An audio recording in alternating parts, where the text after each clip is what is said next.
L'ambiance est festive pour le dernier podium des championnats de France de ski. Tessa Worley avoue n'avoir jamais passé autant de temps dans l'aire d'arrivée. Un accueil chaleureux lui a été réservé, ainsi qu'à l'ensemble des concurrents.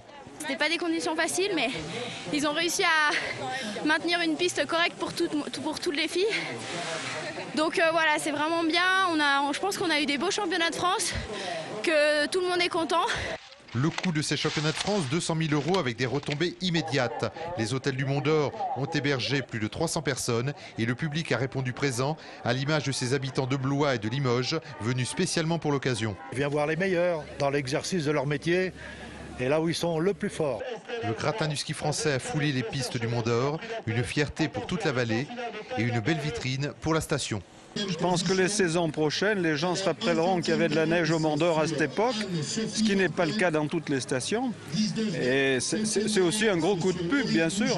Pour les Alpins, qui ne connaissaient pas trop l'Auvergne, par quelques-uns, mais une majorité de skieurs ne connaissent pas l'Auvergne. Et je crois que par eux, on va avoir des ambassadeurs pour notre région et puis pour nos stations. Des championnats de France, certes amputés des épreuves de vitesse par manque de neige à Superbès, mais qu'importe, les membres de la Fédération française de ski sont plus que satisfaits. On est content de venir dans les endroits où effectivement on sent que les gens ont envie de s'investir, ont envie de participer à une fête. On a vu vraiment toute une région, pas mal de communes se mobiliser, se réunir pour essayer de faire une belle épreuve sportive. Ça c'est intéressant. Donc on peut imaginer qu'un jour on vienne dans le Sancy, bien sûr. Ici, tout le monde est partant pour organiser à nouveau ces épreuves et on murmure même qu'une épreuve de Coupe d'Europe pourrait avoir pour cadre le massif du Sancy.